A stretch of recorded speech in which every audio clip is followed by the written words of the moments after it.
Paloma, the floor is yours.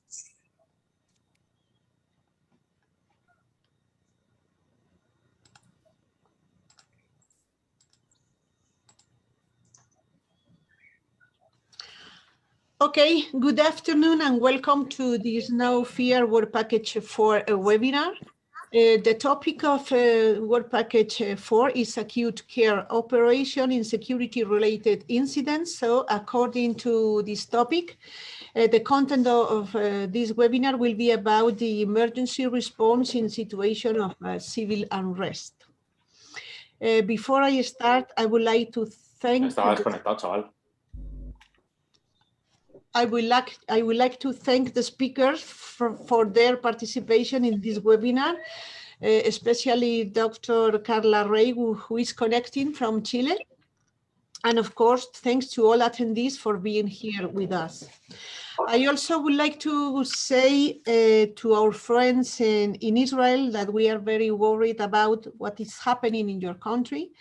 We stand with you, MGA colleagues, Persis Medical and people in Israel.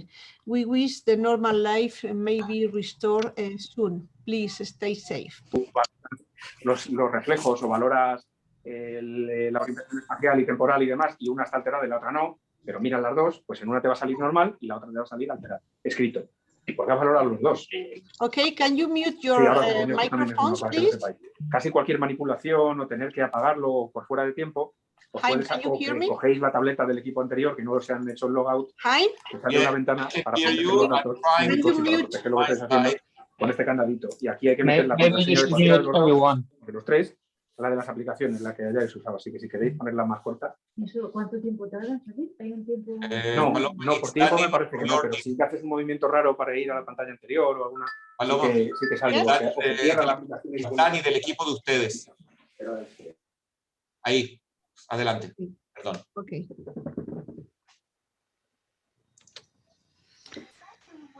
Okay, I would start for those who are not familiar with the No Fear project. We are an European funded project under the Horizon 2020 program, coming from the idea that the emergency medical care in the European Union is a fragmented chain, including practitioners from the pre-hospital and the hospital settings, citizens, suppliers, and cooperation with fire services, police, and authorities.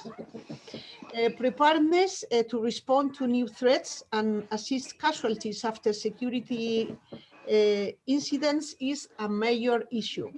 In response to this challenge, No Fear proposes to bring together a pan-European network composed of all these actors or parties in order to collaborate and achieve a common understanding of needs, as well as in collaboration with academia and industries, increase the European Union innovation potential to fill the operational gaps and recommended areas for future improvement.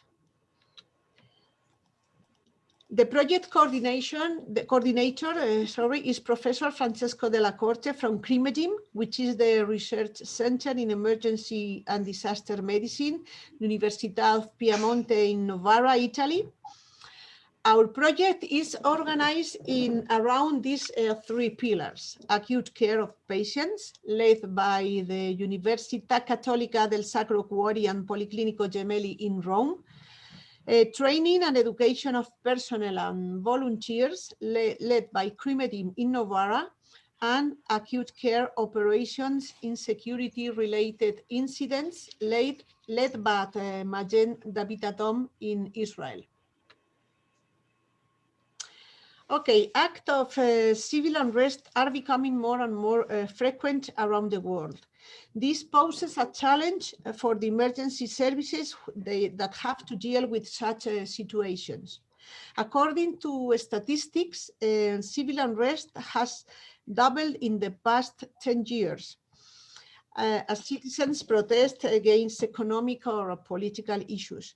The COVID-19 pandemic could make things even worse, since pandemic may negatively affect political stability and the economic impact of the lockdowns may be a significant threat to social peace. So the main objective of this webinar is to share knowledge and experience, good practices, lessons observed, and areas of improvement on the emergency response in civil unrest in order to learn from each other to gain knowledge to better respond to this type of events. For those of you who agree, the webinar is being recorded, the presentations will be shared, and the most important thing is that the views presented are not formal communication from the organization. It's a quick and dirty sharing exercise, and I said before, to learn from each other in order to improve our current and future operations. We have a remarkable list of speakers from Spain, France, and Chile. So I will go directly to the first speaker, who is Mr. Juan Ruiz, head of the operation. Are different from the ones that deal with a regular mission on the streets, such as road closures, people in the middle of the streets, usually excited or very nervous, police intervention, and they makes that we should think out of the box. Our way thinking is a very important thinking. Wherever there is a patient, there must be a healthcare provider. The ordinary service can arrive to the even in this situation, similar to Barcelona. In a lot of these public events, although they are calm, they could get worse and make the police control and dissolve them. This is when the riots could start. Next, please, Paloma. We think in our minds and to into specifications. Oh. Sorry.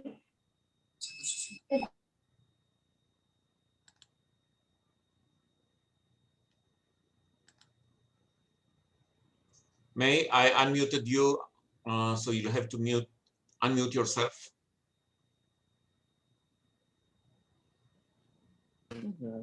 Now, thank you. No. Okay. Okay, go ahead. And extinction, we support firemen in the location and driving them safely to the point, extinction of small fires like paper beans, for example, and health. First care of the wounded people with basic life support and advanced life support, primary transport to other unit or field hospital in the whole area. Our mission is to prevent bigger damage or injuries. Next, please. Talking about the security, we usually are inside the mass. As you can see in the picture on the left top corner. We can see another way of work on the right top picture. When the event is scheduled, like for example, a demonstration or a march. In these cases, we create an emergency row, trying to always have a part or raise the patient. The picture on the left bottom shows that in the majority of our interventions, we remain neutral. That is, we try to be always behind the police. However, sometimes we break this point, a movement between the line, because the only way for gaining the trust of the rioters is that say you as much neutral as you could be. And is why in riot intervention we wear or reflected uniform, so we could be visible and clearly distinguishable from the police. In high-risk 7, like a specification football match, we try to be at the beginning in the warm area. This makes us be witness of the incident if it happened, so we could see the injury mechanism and start the case. Next slide, please. In this slide, you can see some examples of extinction. Sometimes we can handle the fire, and we are pretty sure that it will not become a bigger one, like in the up left picture.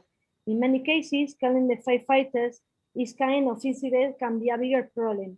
Let me explain you that point. The firefighters will come with a lag truck and than ours. and we need more time and space than us.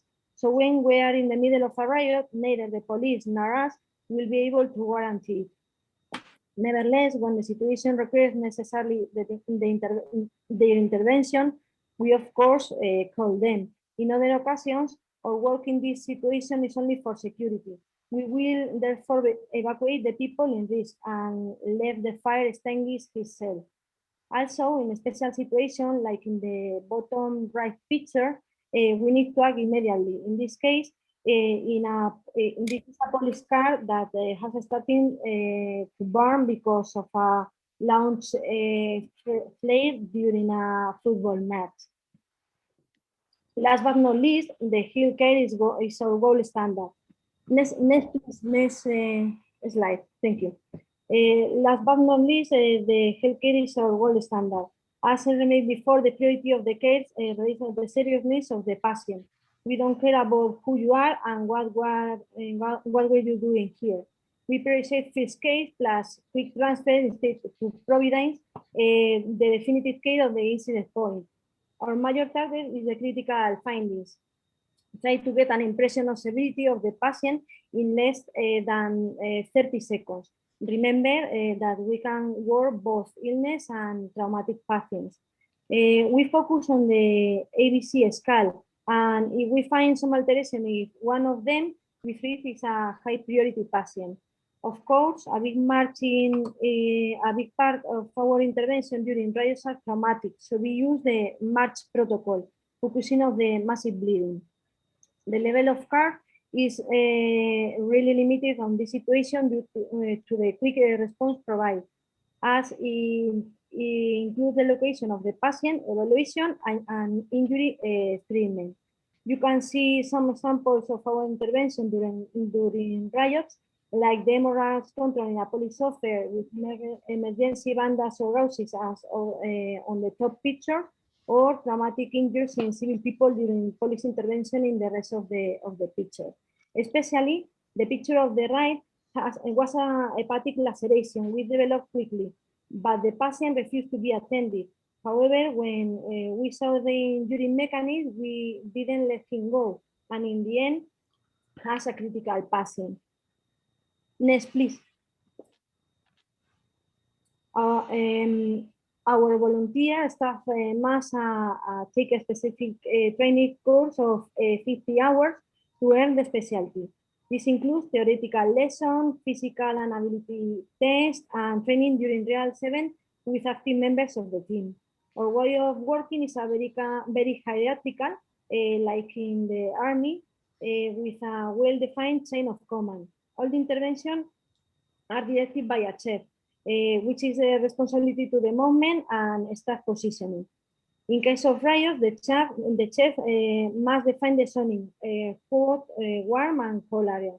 So the DEPA unit will stay and work in the hot by walking, or and warm zone in vehicle, and the other unit stay in the cool zone waiting for the patient. Working like this about us to make 2 secure wheels. On the walking of the incident to the vehicle from hot area to warm zone, and the other from the vehicle to the other unit or the field hospital to from warm zone or to cold zone. We always try to be coordinated with the police intervention, so we don't interfere with it, avoiding them to work freely. Always remember that this scenario is very dynamic and could change in seconds. Next slide, please. Our intervention staff is especially designed for working in these environments. We have anti-traumatic jacket, helmets, anti-fags, and byline support backpacks for the hill cave. For the extinction, we have fire extinguisher, forest fire backpacks, fire heaters, and fireproof blankets. Next. Over the year, we do training with the national and local police department, getting more confidence during the work together and developing joint procedures. We also have trainings inside SAMU between DEPAs and the regular staff, so they know how to act in the case of unexpected events. And this training are always the most similar to the real situation, using special effects and high fidelity training manicures for specific procedures like massive leveling. Every DEPA member must reset itself twice a year. In case of failure during the course, the member will lose the specialty and must pass the training course again. Next, please. In this slide, you can see of more relevant incidents we have worked on. 22 March demonstration in 2014 with more than 130 patients attended in 1 hour. Some of them transferred in critical state to cold zone. Or demonstration of freedom to Pablo Hasél with important damage on public furniture, a lot of arrests and around 30 patients, both police and rioters. Surround the Congress, incidents in El Pozo and quarrels in Lavapiés, which remain several days. Next, please. Hola.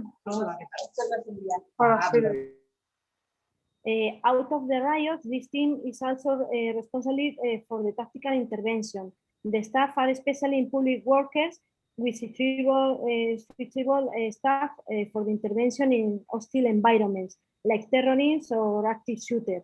These teams will work with the march protocol when they are in the indirect threat area. The major target of the direct threat area is to mitigate any threat. And in our country, this data relates to the police department. The healthcare providers will only access to the indirect area when the risk is controlled, but having in mind that this dynamic scenario could only change. Next, please.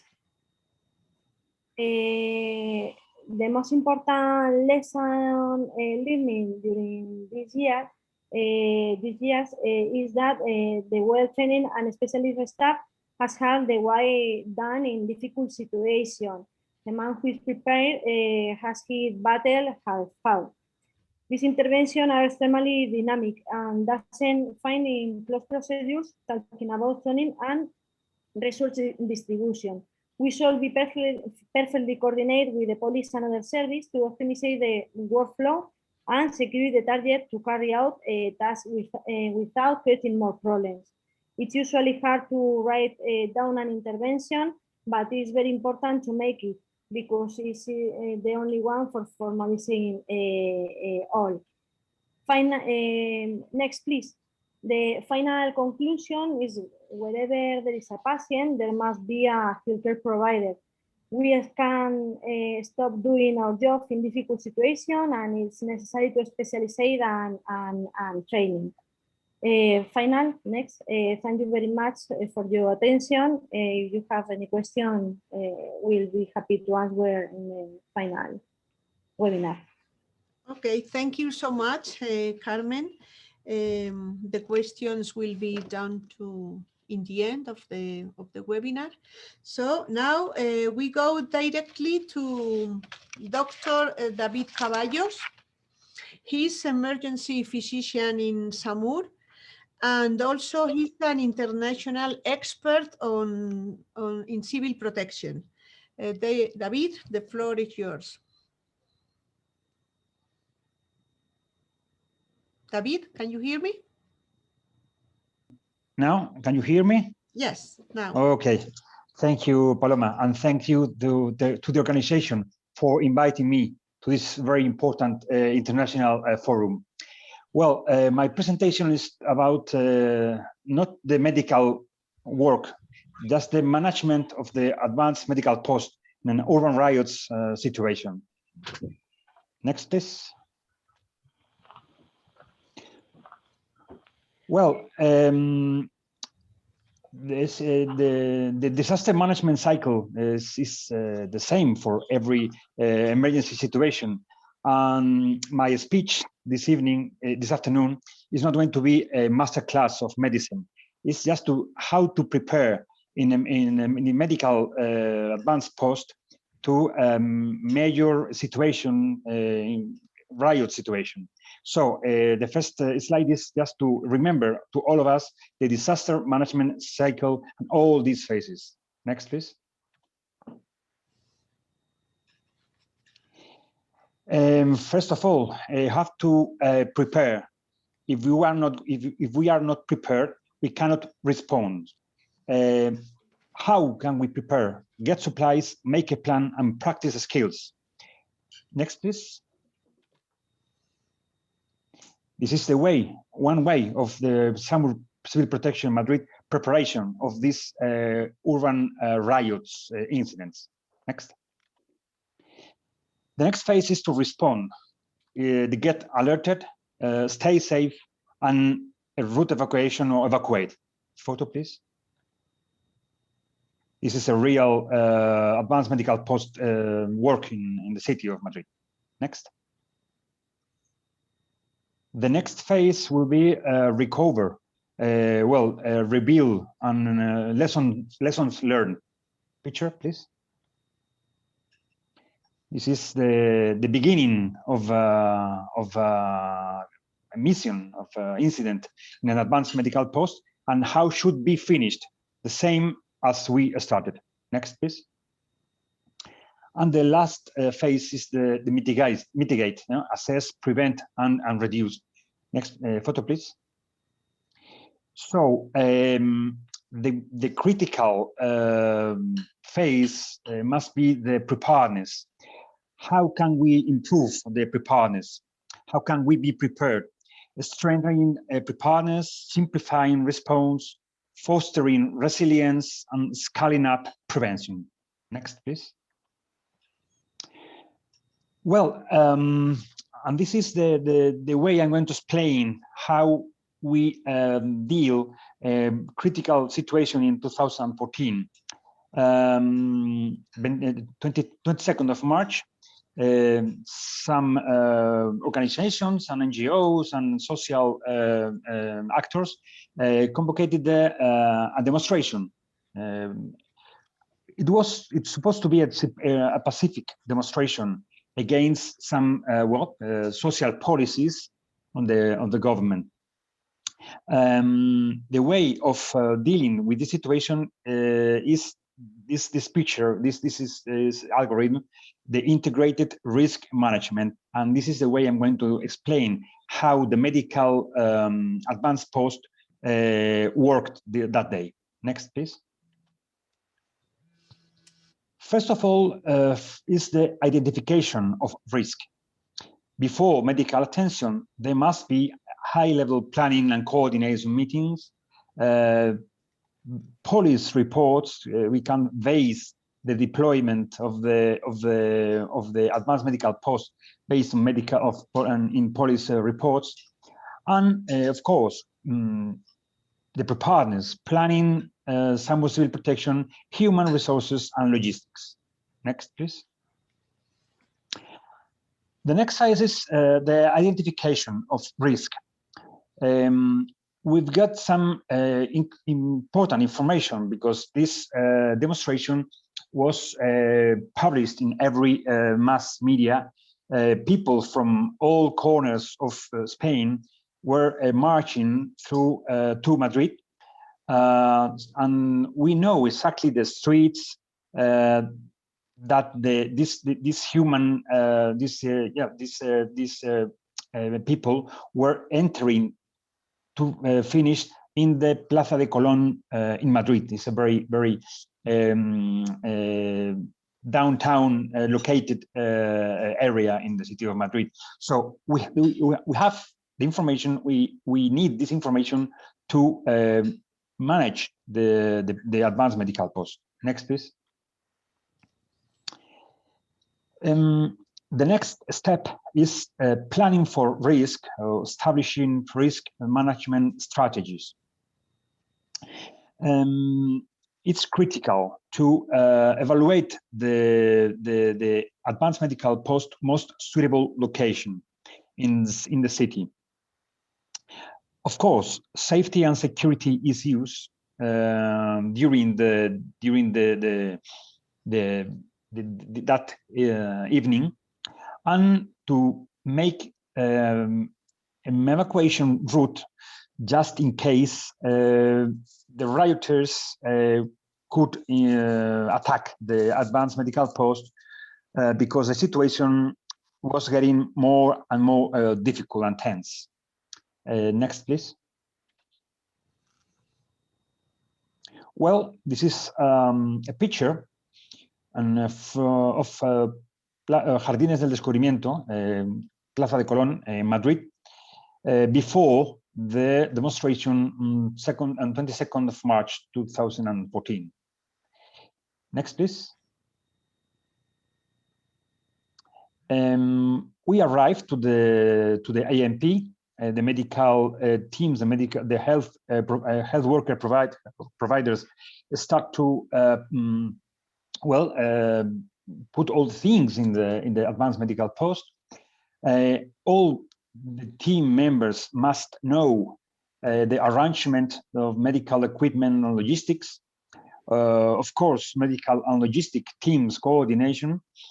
And every day is a new adventure, so we have to adapt the advanced medical post structure or location or characteristic according to risk and the event. Next. The same picture again in a peaceful morning, that 22nd of March, but things can change, like next picture shows. So compare these two pictures, and in the blue arrow indicate where the advanced medical post was located. As I say before, it's not by chance this location. It has a lot of work. Civil protection chiefs and coordinators where to locate exactly the advanced medical post, far away from the mob and close to a main road, in just to allow the ambulance get closer to the advanced medical post, as in case of any evacuation, or in case of the whole medical post must be evacuated, including patients inside, close to a big street, just in case to evacuate the advanced medical post. Next, please. Well, this is an old picture of the Colón square, Plaza de Colón, but this is the blue arrow indicates again where the advanced medical post was located, close to a big roads, important roads in Madrid. Next, please. Well, you can, Paloma, next follow. There are some pictures, okay? Pictures of last night. The hour after hour, the level of violence was rising in a dangerous manner. Look in this picture, some police officers were hit by debris and stones, and this is a DEPA member, as Mai has told before. When it's a patient everywhere, sorry, there is a patient, must be also a health provider. So this is the evidence of that way of working. Next, please. Well, talking about statistics, that evening in two advanced medical posts in Plaza de Colón and Plaza de Atocha, there were 102 injured persons, 68 police officers injured, 47 from National Police, 21 from Madrid local police, and on the other side, 34 demonstrators.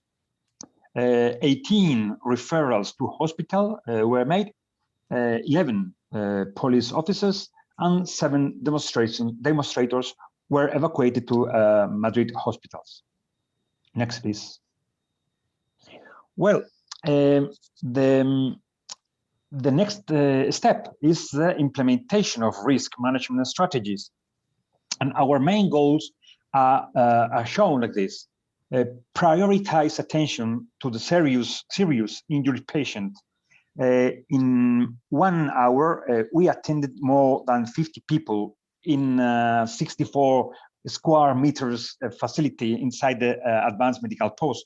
So by triage the patients, we prioritize attention. Next was the quick referral or the discharge of minor injured people in order not to, understand me, not to lose time with less injured people. Quick referral, quick discharge. In order to reduce referral waiting time of ambulances, because the violent scale situation was, as I said before, bigger and bigger. Was the situation was very bad. For sure, have to guarantee the safe and security of health workers and patients inside the medical facilities, medical AMP. Next, please. Lessons learned, unexpected situations, violence against health workers. It not was the first time, but it was, in my opinion, I was there, an incredible situation, because a lot of people, the intention also was to hit and injured health workers. That's because a lot of police workers, police officers were inside the advanced medical post. So they start to throw blunt objects to police officers carried on stretchers as well. So the situation was unbelievable for every one of us. So it's very difficult situation. Another unexpected situation, one of chiefs or head of police officers ordered to do a medical assessment to all of members of his group. So a lot of work and also to organize the work inside the advanced medical post. Next, please. Well, the last phase of the risk management situation is evaluation and learning, capturing lessons learned. It's true, but the more discipline and effort you place in capturing lessons, the more prepared you are to apply the lessons. Next, please.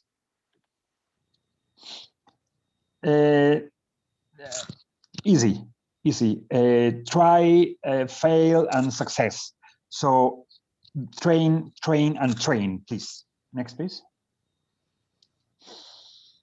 And no problem, zero problems, lots of opportunities. So this is an important lesson learned of after every, well, in this case, urban riots, after any emergency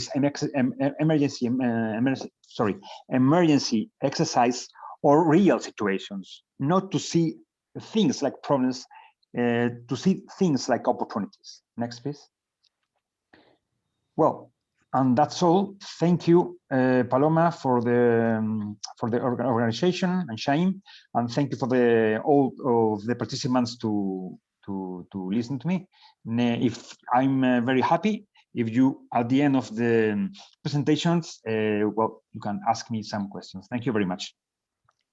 Thank you, David, for such a very illustrative presentation. Our next speaker is a dear colleague from Catalonia, Albert Salas. He is a nurse who has been working for the emergency medical system in Catalonia for 12 years. Now he's a member of the intervention and support unit known as ORCA, which is a specialized team who deals with the medical element in non-ordinary emergencies. So go ahead with your presentation, Albert. Hello, good afternoon, everyone. Good morning to those overseas. Next slide, please. Well, as Paloma said, I am Albert Salas. I'm a nurse working in the intervention and support unit, also known as ORCA because of the indicative of our units. That's what they're called. And we are a mixed team of EMTs and nurses, pre-hospital nurses, who work in several different work lines, which mainly are massive casualty incidents, chemical, biological, radiological, and nuclear threats. We also specialize in practical medicine, and of course, we deal with urban riots, which is the insight I'm going to try to show you. Through a practical case, I will try to focus on the Pablo Hasél riots that spanned all over Spain several weeks ago. As you may know, they spanned all over the territory, and Catalonia was no exception. Working in the US means working in SEM. SEM is the local EMS service who attends all Catalonia. So next slide, please. So I'm going to try to focus on this specific event. And well, it's interesting because many of the urban riots we attend are usually focused on one single place. Maybe usually they are in Barcelona city or the surrounding area. This time, Pablo Hasél riots were spread all over the territory. So we had demonstrations, some violent ones, in all across Catalonia. That was a challenge for us because we needed to diversify our efforts. So while in any other situation, we would concentrate all our efforts, units, and workforce in one single place, this time we had to spread all over Catalonia in all major cities in prevention of whatever could happen. Sometimes we had even unexpected riots that had us to divert forces to that place in an emergency manner. So also it increases the needs for it's here of vehicles, logistics, and also communications as sorry, as we are working in several places and we need several radio channels to communicate. That implies that several people must be monitoring them and giving orders and acting as incident commanders on each channel. This is an actual picture of the briefing we did on February 17th. And as you can see here, we had to deploy units all across Catalonia to cover the demand of assistance that was going to happen. Next slide, please. So our main work line is while working in riots is similar to following tactical emergency care guidelines. Regarding that, we differentiate three main areas. There is a hot, warm, and cold zone, or a direct threat, indirect threat, or evacuation zone, in which we are allowed to enter or not, depending on the danger we see, and also operate according to the needs of the public or police officers, because as you can imagine, and similar to the EPAs, we attend anyone that is in need. So we try to stay away from hot zones, from direct threat areas. Our philosophy is that those areas are just for police work. Police need to pacify that area, and then once it's secure, we can come in and take the casualty and take it out to a warm area. Warm area is usually, I mean, indirect threat care zones our specialty, meaning that it's the main zone we are staying and working, while the local EMS service, the rest of SEM units, wait for us in green or cold areas or evacuation zones. So if the need arises and we need to enter in a zone that is still considered dangerous, police will cover our advance and give us some coverage so we can work with maximum standards of security. Also, we work with protective equipment, PPEs, like anti-trauma vests and anti-trauma helmets. And also next slide, please. Well, we work with this kind of equipment because we may face some dangers. As you know, a hot zone, we try not to enter there, but sometimes the hot zone reaches you in very little time. So we must prepare for everything. We must be prepared for any kind of situation. Sometimes those areas, you know, can be overrun in very few minutes. Also, as as Dr. Caballo said, sometimes emergency service can be a target of vandals. We usually are not finding ourselves in that kind of situation. I mean, usually ambulances and medical personnel is not a target of rock throwings or bottle throwings or anything like that, but sometimes we have found ourselves in those situations. And specifically in this latest protests, we had some incidents like the one you can see in the picture.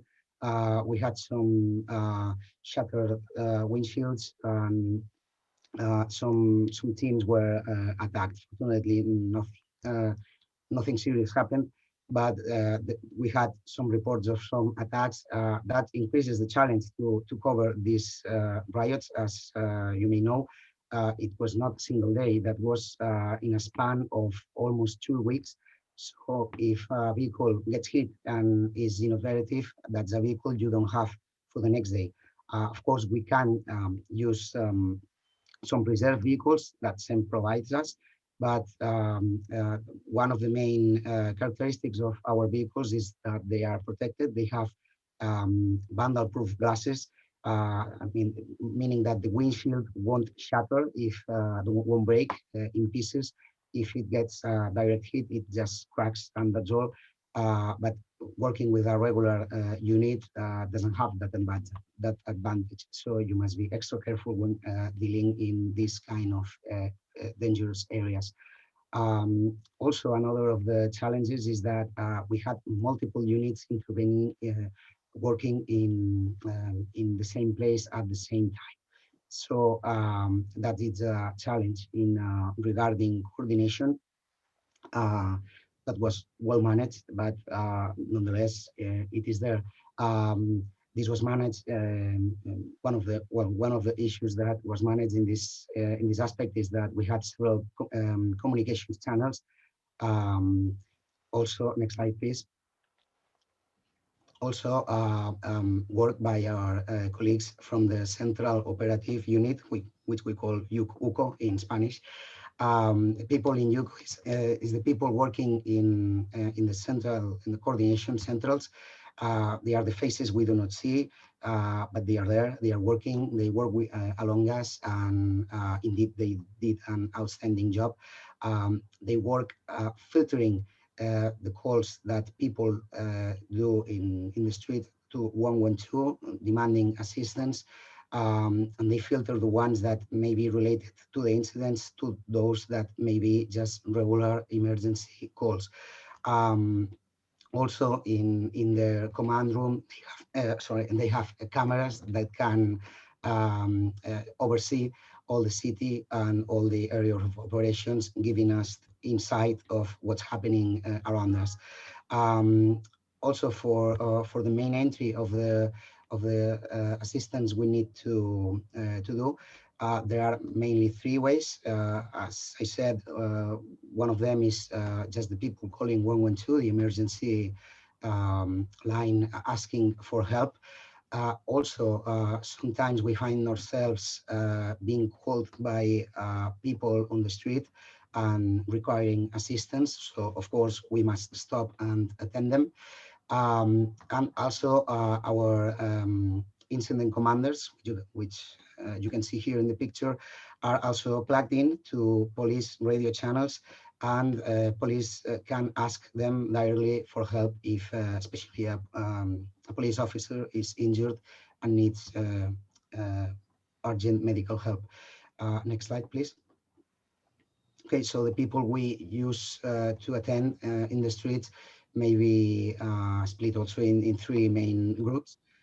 which is, of course, police officers in first place, from the clashes with the rioters, which are the second group of people we need to attend. Of course, we do not, as May said also, we do not differentiate.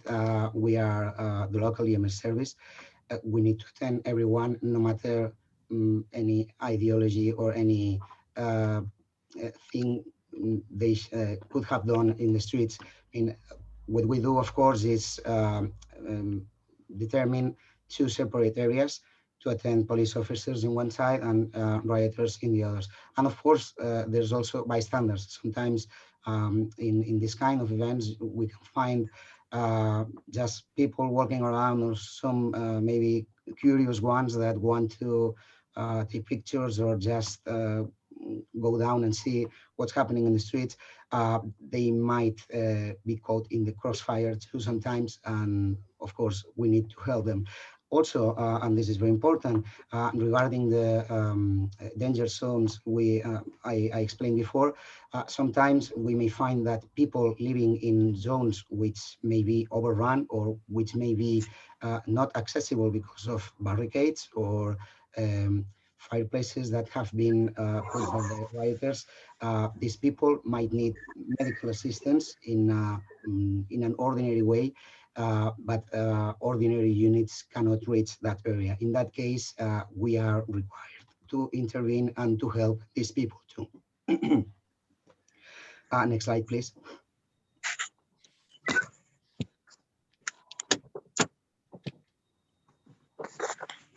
Yes, next slide. Yeah, I'm trying to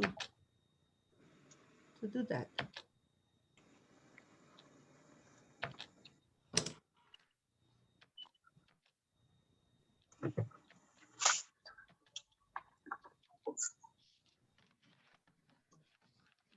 My key.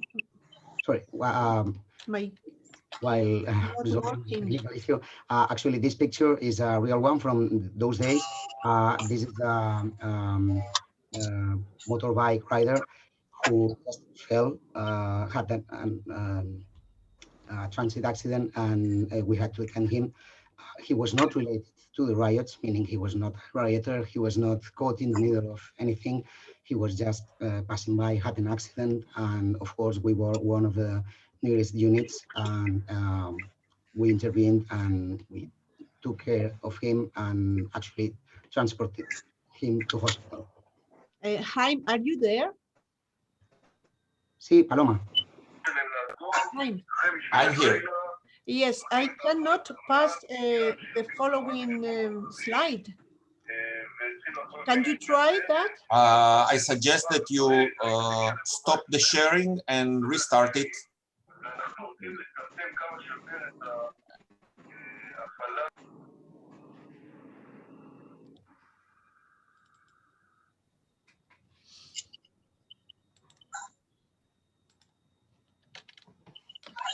Okay. Okay, I'm almost for finish. Well, mainly the main kind of emergency we deal with is almost always blunt trauma, mainly minor blunt trauma, but sometimes we can find some serious trauma to head, torso, abdomen. In the past, we found like it was not in the Pablo Hasél protest, but in some protests we had 2 years ago for the political process here in Catalonia, in which some politicians were imprisoned. We had national police hit in the head with well, he took a big rock from a room. Of course, we have all the span from the minor wounds or blunt trauma to the serious ones.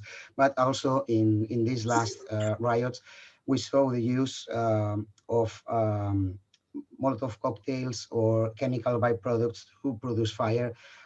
Maybe you recall this from seeing it in the news. But some rioters tried to actually make police van to catch fire by impregnating it with some kind of chemical and then setting it on fire. Fortunately, nobody was injured. The police officer inside the van could exit it through the other side unscattered, but nonetheless, there's a risk. It's like a trend we see that could be in crescendo, so we must be alert to this kind of threats and, of course, be prepared. Next slide, please. Okay, Albert, you are running out of time, please. Yeah, just 1 minute, just the slide and I'm over. Okay, so just to conclude the slides, what do we propose to, as we see, to improve this kind of response? Of course, joint training with police units we are working with. This is something we already do, but nonetheless, we must remark that it's really important to keep that line of work that way. Also establishing work groups focusing on urban riots. This is something that has already been done. We are, in our case, in US, we are all specialists in urban riots, but now we are developing some work groups to focus on a subspecialty. I mean, having specialists among specialists to make procedures and to have some reference in that area. And of course, this is something that always comes up in every incident, major incident. Radio communication issues are always, especially in this kind of events that need separate radio channels, can be confusing, and sometimes signal is not optimal, so sometimes can lead to errors or misunderstandings. So it's always an area of improvement. Sometimes it's out of our reach, but it is there. So thank you very much for your attention.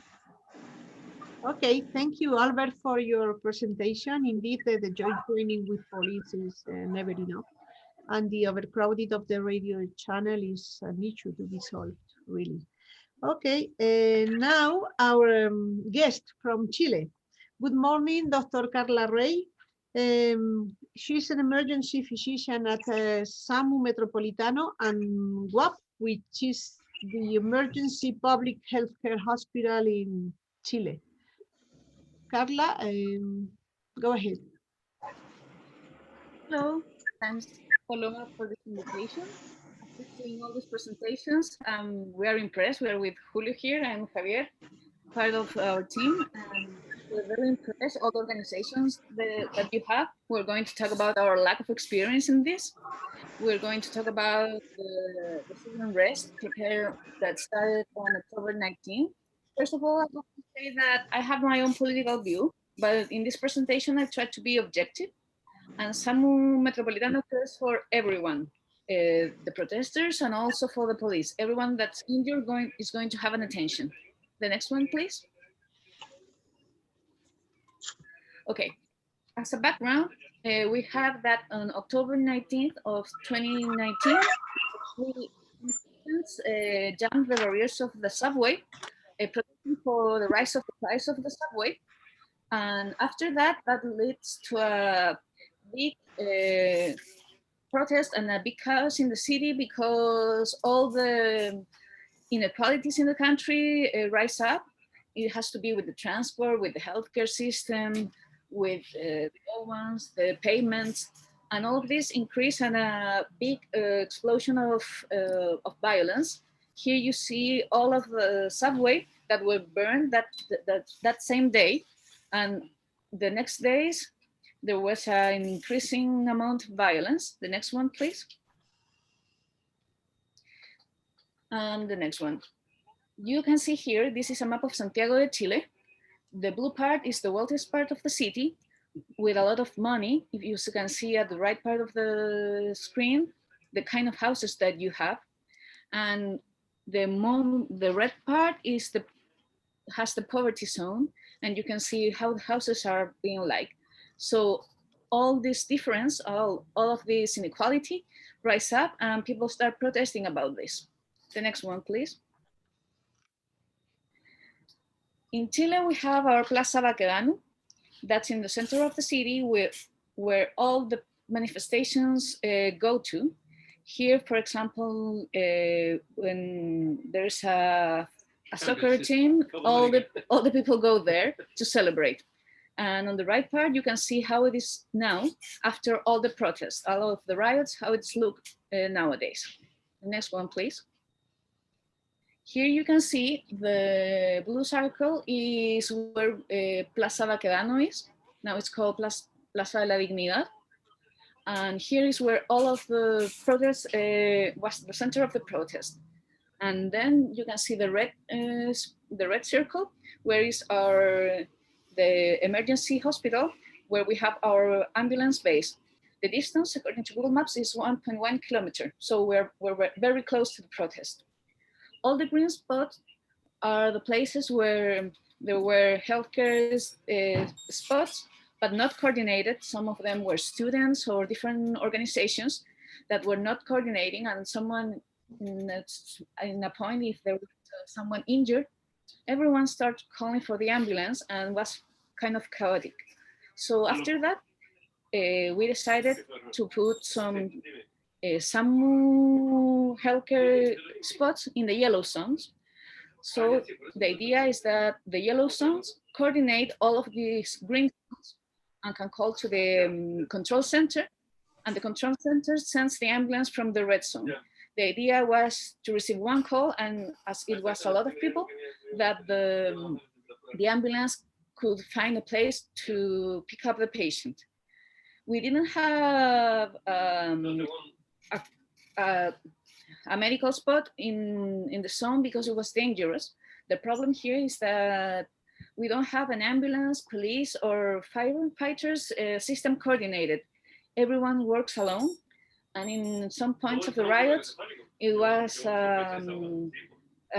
different between the protesters and the police. So they were facing each other and the ambulance was in the middle.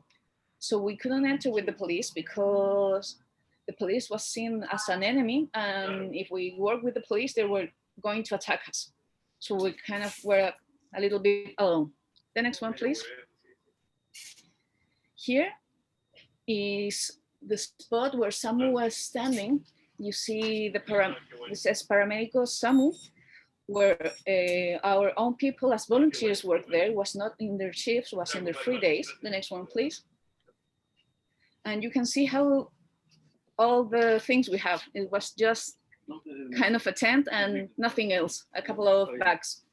And then our volunteers were working there and they called the ambulance if they have someone injured. Sometimes we didn't have enough ambulances, so they have to put the injured, one time was 10 in one ambulance, or sometimes the paramedics, the volunteers, move the patients even walking to the hospital. The numbers were uncountable. It could be 50, 60 per day just for our ambulance, plus the other ones that walked to the hospital that couldn't be counted. The next one, please. We have some beautiful images. This was the biggest protest that we have, over 1.5 million people. This was at first a Pacific one, but at the afternoon, it becomes a little bit more violent. The next one, please.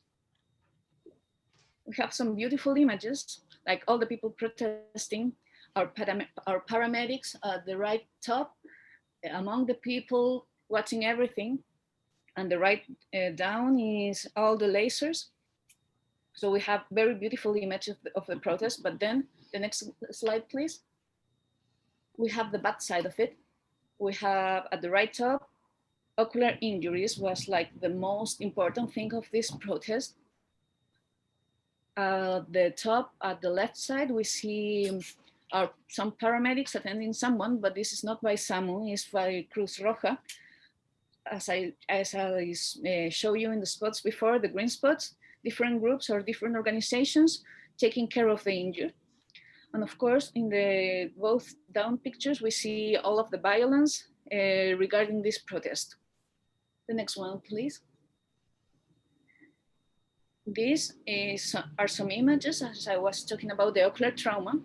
We didn't have much experience, but in this we saw hundreds of eyes lost.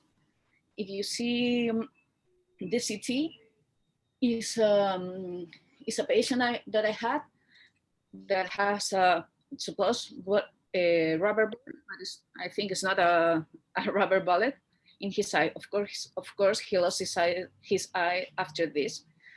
And it says that during all these protests, about 1 month, we have more ocular injuries that occurs all around the world in 1 year. Our ophthalmologist has had to start doing 24-hour shift, operating all night long. The next one, please. Here is, and the next one. We saw all the numbers in the control center. I want to thank the statistic units to give me this information. If you see the information inside the square, it's like October 18th to 26th approx. At the afternoon, sorry, just 1 second, because I'm on shift and they are calling me, but we're going to solve that. Okay, and these numbers, you can see about 100 calls per hour in the control center on the different days. And if you, that's October 8, 2018. And the next one, please. And to put the square, the next one, you can see it here, how the numbers rise. Is over about 300 calls on the worst days, even 400 calls in 1 hour. That was October 19 at the afternoon. So you can see how our numbers of calls rise and how the work has risen during those days. The next one, please. What problems do we see with this? As we are not organized, we have some helmets that are not the best ones. You can see the yellow ones are our paramedics that were having different kinds of masks or anti-gas masks, but it was masks that they have to buy. We didn't have this as an organization. And also in the right picture, you can see our paramedics, how close they were to the violence area. You see the fire in the back. So we didn't have much protection. We didn't have a safe scene to work with. And the next.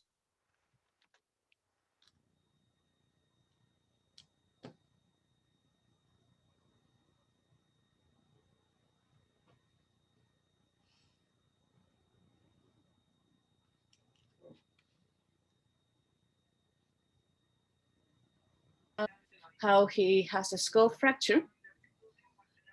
And also in the right side, you can see one of our paramedics that has a bullet in his ankle. We're going to see after that a video of how this happened. But our own people started being injured with this because, as I said before, we didn't have an organization with the police. So the police attacked the protesters. If one of our paramedics was there, was injured during the same time. The next one, please. All other problems we saw in the left up, we see a water vehicle, but you can see the different colors of the water. One was white as normal water, and the other one is kind of a yellowish thing. So the water has something that we didn't know. It was never confirmed, but we saw many lesions, as we saw in the other two pictures, the right up and the left down. People that says that the water was having some things and have injured their skin. So something was happening. And also in the down right, we see the gas bombs. So our own people was exposed to this. We didn't knew what was in the water or the gas bombs. So we start having problems with our own people that were exposed to this. The next one, please.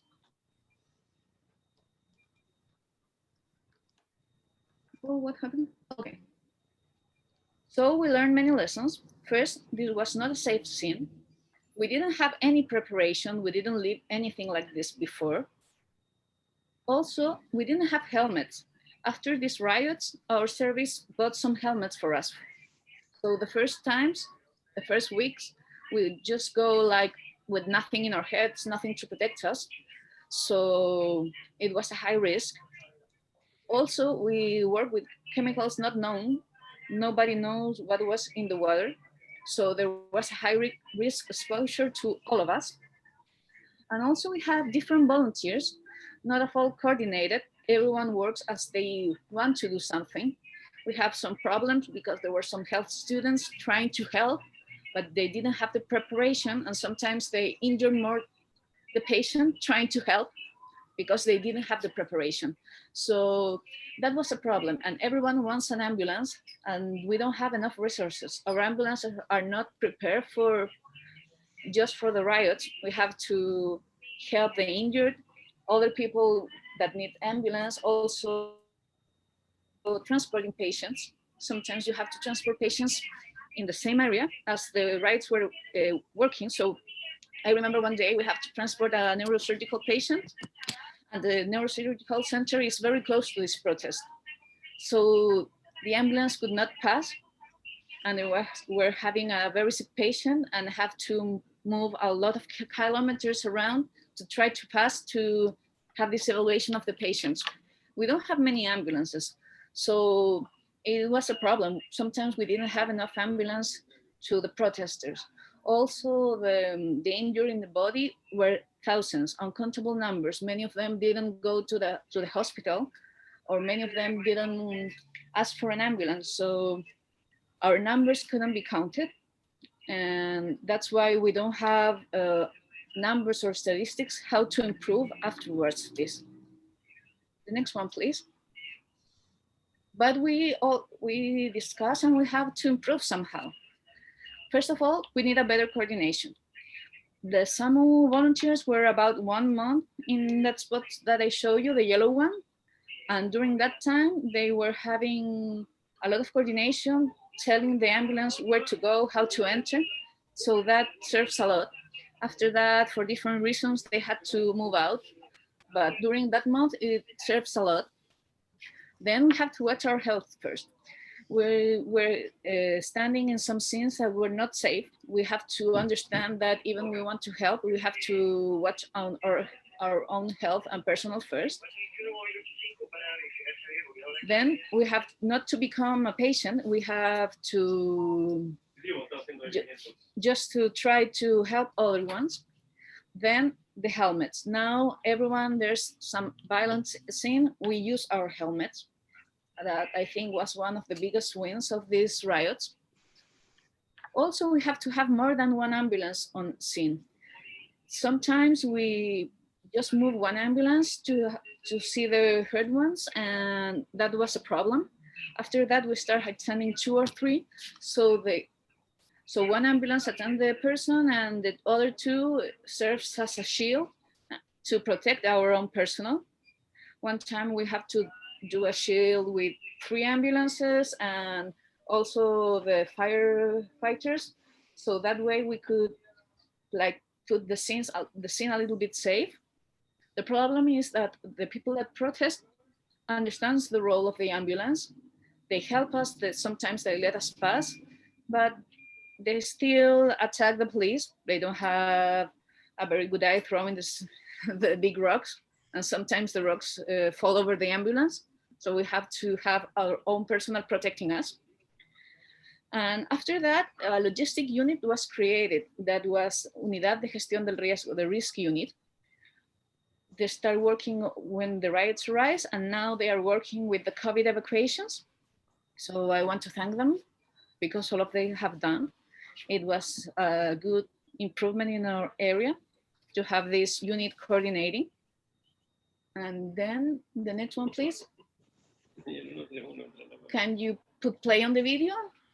Or, okay.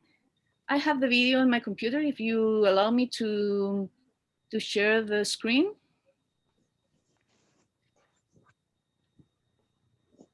Okay.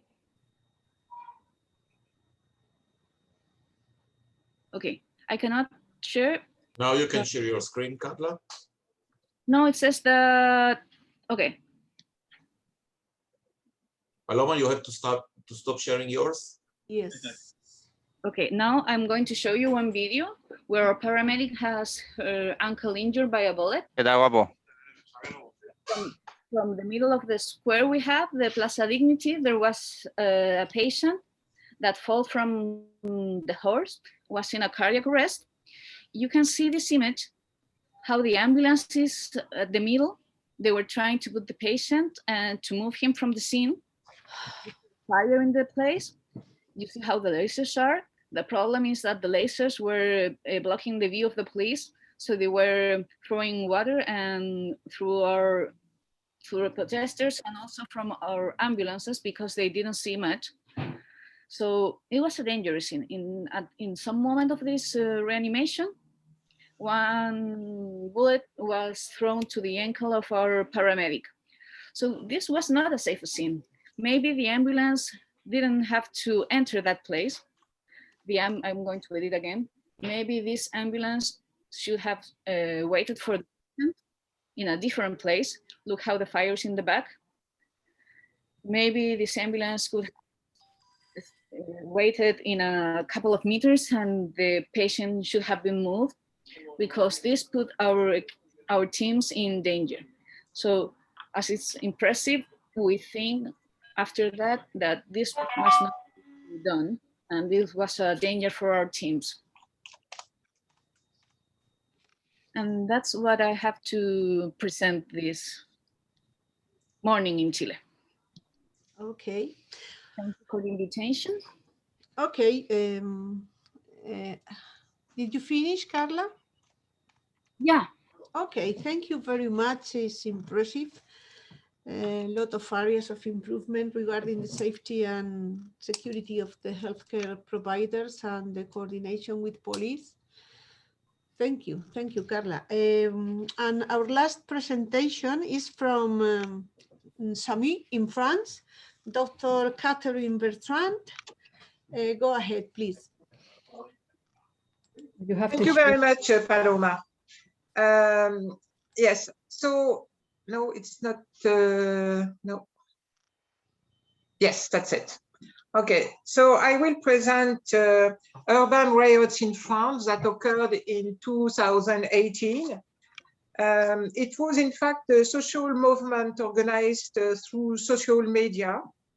And on 17 November 2018, more than 200,000 people, according to the authorities, wearing fluorescent chasuble on their backs, responded to an appeal launched on Facebook.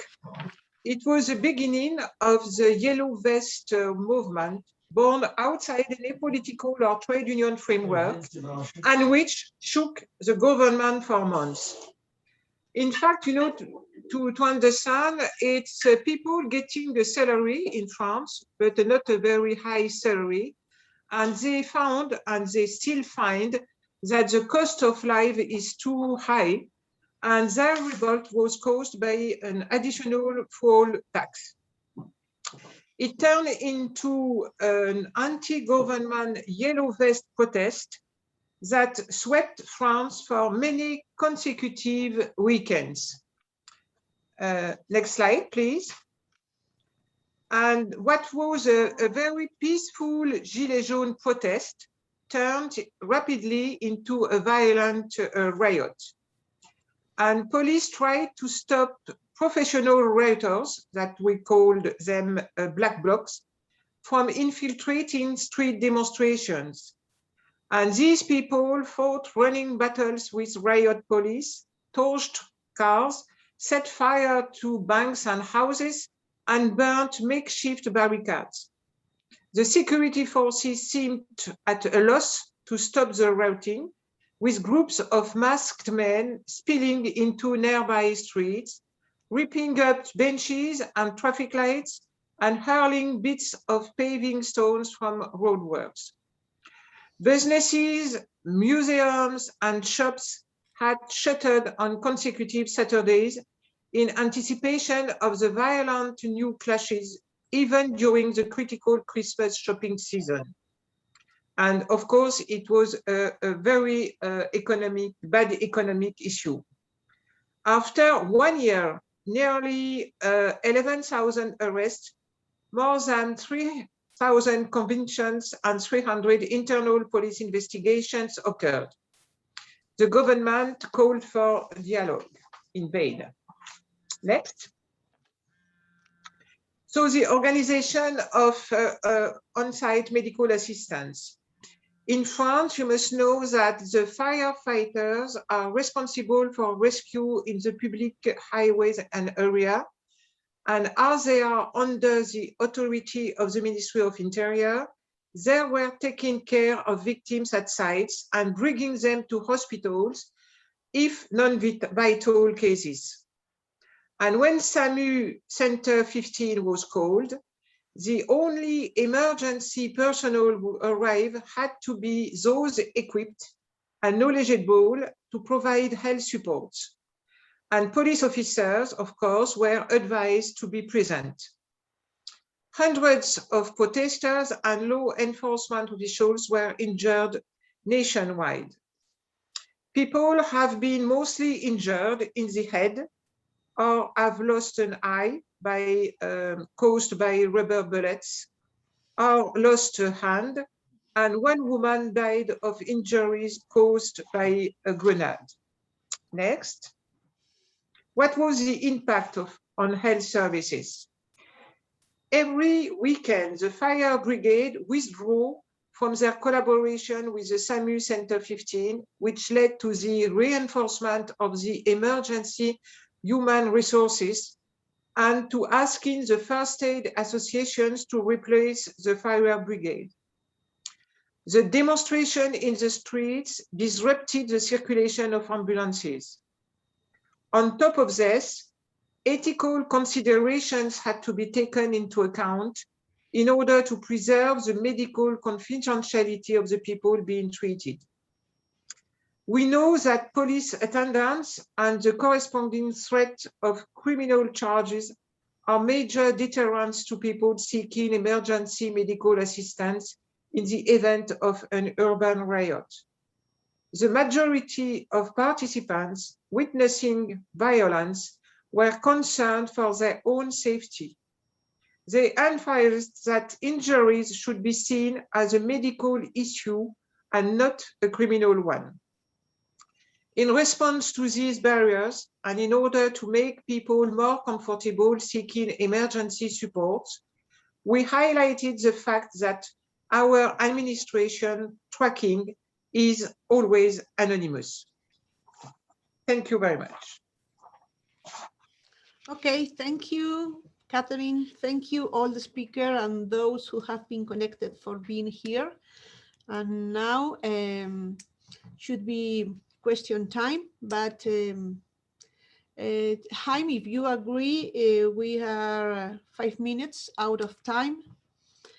So please, you can send questions by email to me or to Paloma Mirabet, and we will forward them to the speakers and get back to you as soon as possible. Do you agree with that, Jaime?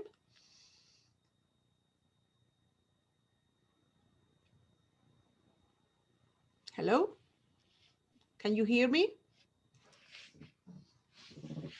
I do agree with you, Paloma, don't worry. Okay, thank you, everybody. And see you on next webinar. Thank you all, great webinar. Bye, thank you, bye. Thank you. Okay, bye-bye. Bye-bye. Thank you, bye. Thank you, bye, bye-bye. Thank you, bye-bye.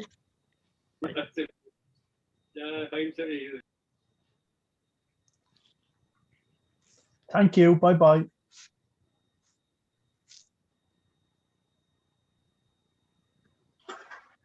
Thank you, bye-bye.